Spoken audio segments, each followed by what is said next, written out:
Look, most people think saving money is this heroic act of discipline, like you're supposed to sit there every month staring at your bank account and forcing yourself to drag a few dollars into savings while whispering, "Come on, be responsible," as if that's going to magically override human nature. But here's the thing, most people never admit out loud.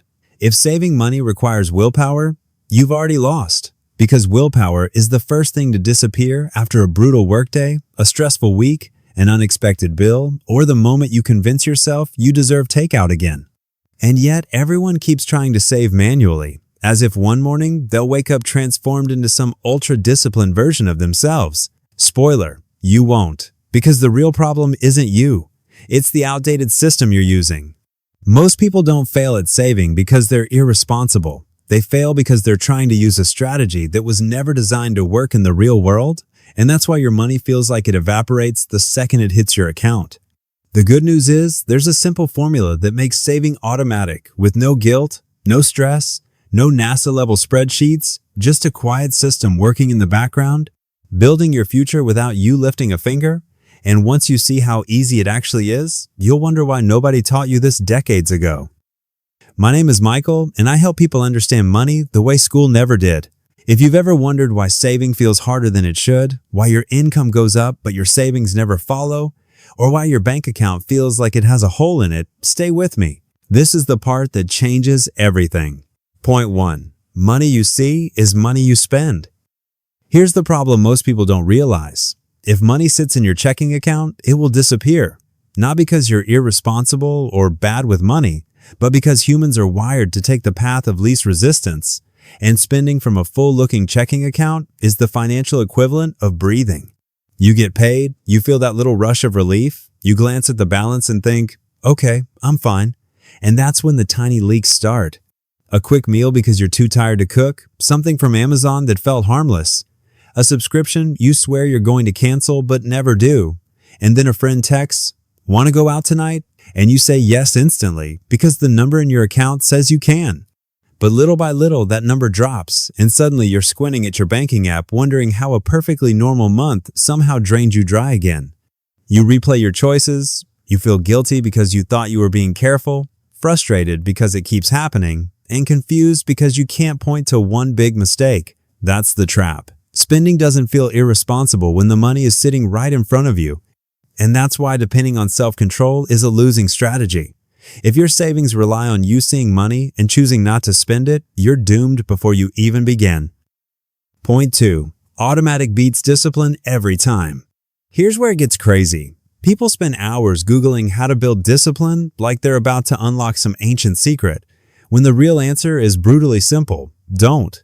You don't need more discipline, motivation, or willpower to save money because those things show up only when life is calm, which is basically never.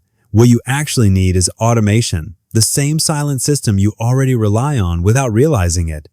Think about your bills for a second. You never forget to pay for Netflix or your phone plan, even though you're not consciously remembering dates or due cycles. And it's not because you're incredibly organized, it's because those payments are automated.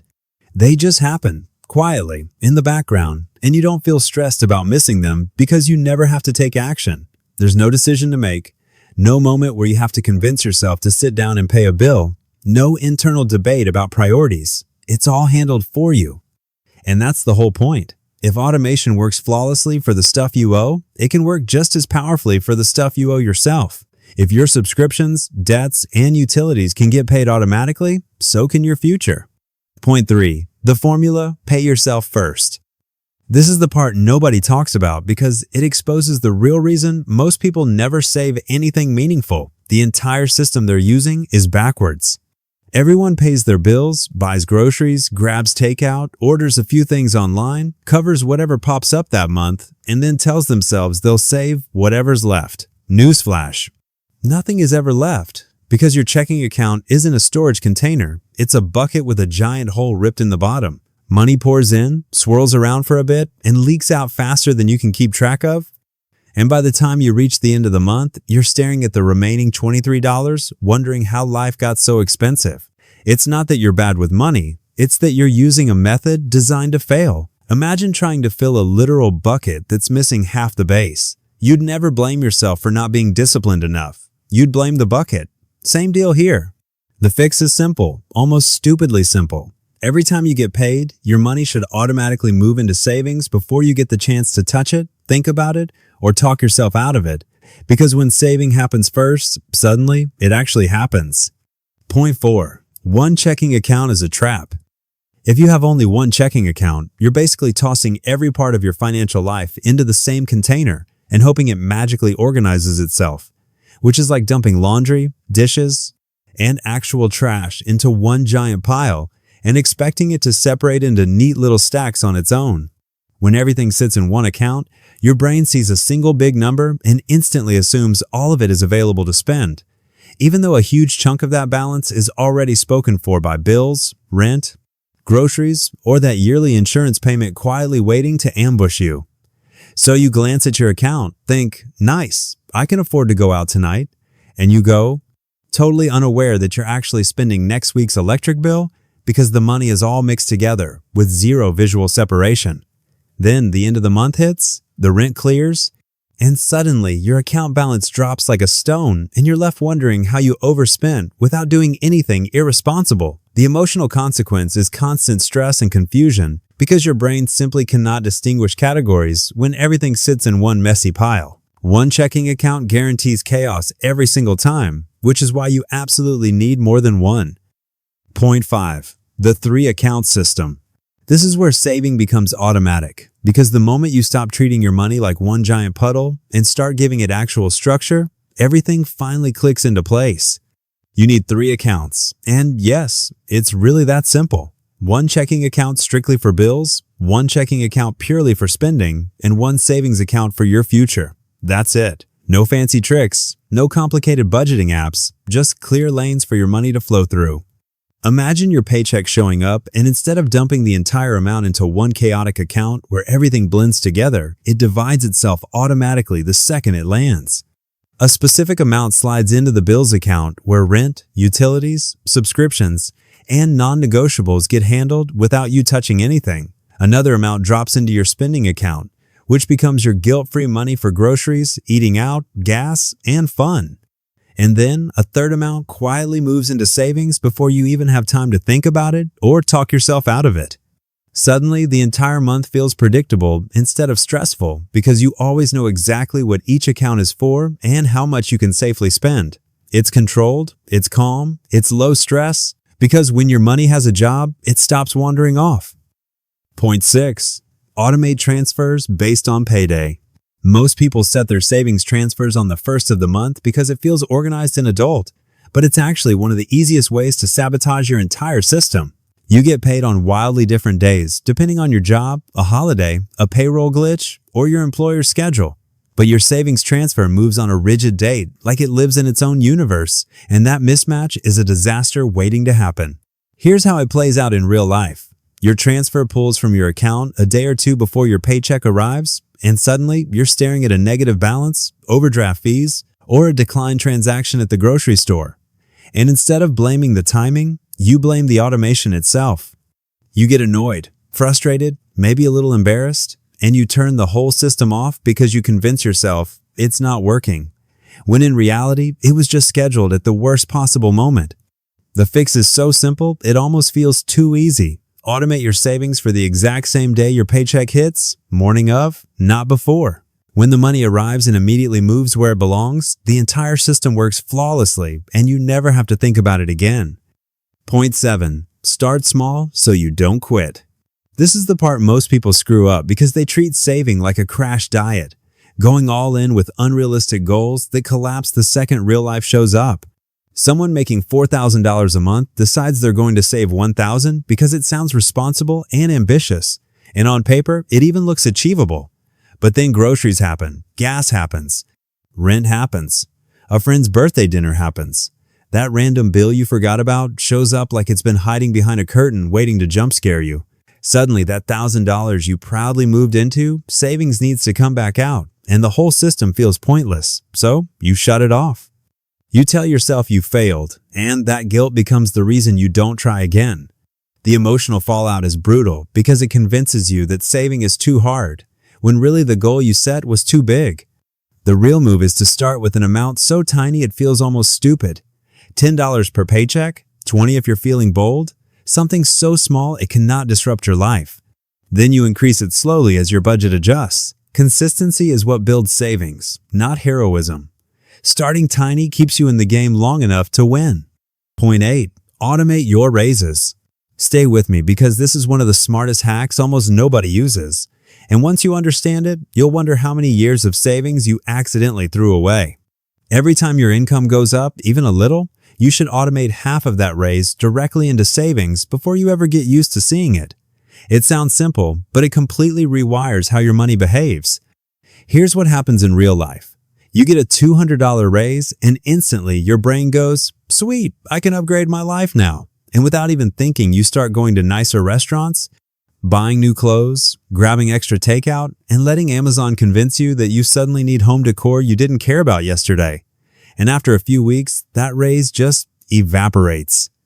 Your lifestyle expands, your spending expands, and your savings stay exactly where they were before, which is why people can double their income over the years and have nothing to show for it. The emotional consequence is sneaky because you feel richer, but your bank account doesn't. Automating half of every raise removes temptation entirely because you never touched the money in the first place. If you automate lifestyle inflation, it can't drain you. Point 9. Make savings hard to touch. This is where the magic actually happens, because your savings should never be sitting in a place where you can reach out and grab them like a bag of chips in the pantry. If your savings account is directly connected to your checking account with instant, zero-friction transfers, then congratulations, you don't really have savings. You just have delayed spending disguised as responsibility. Think about how this plays out in real life. The moment you get stressed, or bored, or a little too tempted by something online, you open your banking app, tap one button, and boom, the savings money is back in checking like it never left. And of course, you spend it, because the whole point of instant transfers is that they eliminate the tiny moment of hesitation that might have saved you from yourself.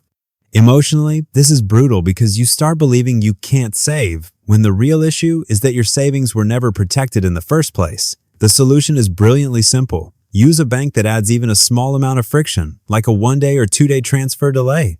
That tiny pause forces you to think, and that's enough to stop most impulsive decisions in their tracks.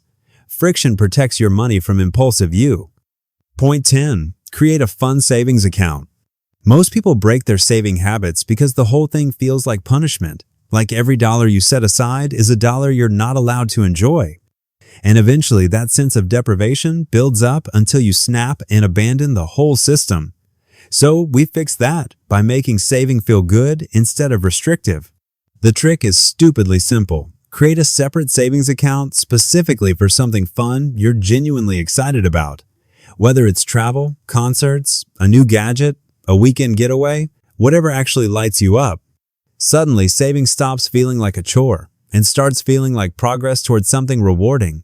Because every transfer isn't money you can't touch, it's money moving you closer to an experience you actually want. The emotional shift is huge. You stop resenting the act of saving and start rooting for it, watching the balance grow with the same satisfaction you get from counting down days to a vacation. It's no longer this dry, joyless task your future self demands. You're doing it for something that makes your present self happy too. And that's the whole point. You're not depriving yourself, you're preparing yourself for something you'll actually enjoy. Point 11. Make your future the default. This is the big mental shift most people never make, and it's why saving feels hard when it should feel effortless. If saving requires thought, effort, remembering dates, or having a good day mentally, it simply won't happen, because humans are wired to avoid extra steps, no matter how small they seem. Think about it. If your gym membership required you to physically drive across town every month just to pay the bill, you'd quit before the second payment, not because you hate the gym, but because the friction is unbearable. Meanwhile, when it charges automatically, you barely notice it and somehow keep paying for years, even if you haven't stepped inside since January. That's the power of default settings. When saving money becomes the default, when it just happens in the background without requiring any input from you, your future starts building itself quietly and consistently. There's no debate, no guilt, no "I'll do it tomorrow," just a system that works every time, regardless of your mood, your stress level, or whatever chaos is happening in your life. The moment saving becomes automatic instead of optional, everything changes. because the money starts growing even on your worst days. Point 12. Let time do the heavy lifting. Here's where it gets crazy, because once automation is set up, your savings start growing in the background without you thinking about it, stressing about it, or even remembering it's happening. Imagine this in real life. You automate $200 per paycheck, which turns into $400 a month without any emotional negotiation or, should I really move this money today? Conversations with yourself. After 1 year, that's $4,800 sitting in your account, built quietly, without you needing a surge of motivation or a perfectly disciplined month. You didn't try to save it, you just existed while the system did the work for you. And the emotional difference is massive, because for the first time in years, saving doesn't feel like this uphill battle where you're constantly wrestling with your own habits. It feels stable, predictable, almost boring in the best possible way. Your confidence grows because the results actually show up instead of disappearing into last-minute spending. And that's the whole point. Effort is inconsistent, motivation comes and goes, but consistency, the kind that's baked into automation, wins every single time. So here's the shift, and it's the one nobody ever explains because it's not flashy or dramatic, but it's the only thing that actually works long-term. Saving money has nothing to do with discipline, willpower, or turning your life into an obsessive budgeting spreadsheet that makes your brain feel like it's leaking out your ears. It's not about depriving yourself, cutting every joy out of your life, or obsessing over tiny receipts like you're auditing a billion-dollar company. Saving is about one thing: building a system that quietly does the heavy lifting for you so you don't have to rely on motivation that disappears the moment life gets stressful. Once you automate your savings, you remove the hardest part, the part where you have to choose to do it, and that choice is exactly where most people fall apart. Let's be honest, life is already stressful enough. You don't need one more decision draining your already fried energy. What you need is a system that works even when you're tired, overwhelmed, tempted, or having a month where everything feels like it's falling apart. A system that shields you from lifestyle creep, impulse spending, unexpected bills, and those sneaky little leaks that drain your account. A system where your future gets funded automatically without you having to show up perfectly every single month. And the best part is, you only have to set it up once. After that, the system takes over and keeps working whether you think about it or not. You don't need to look rich. You need to stop being stressed,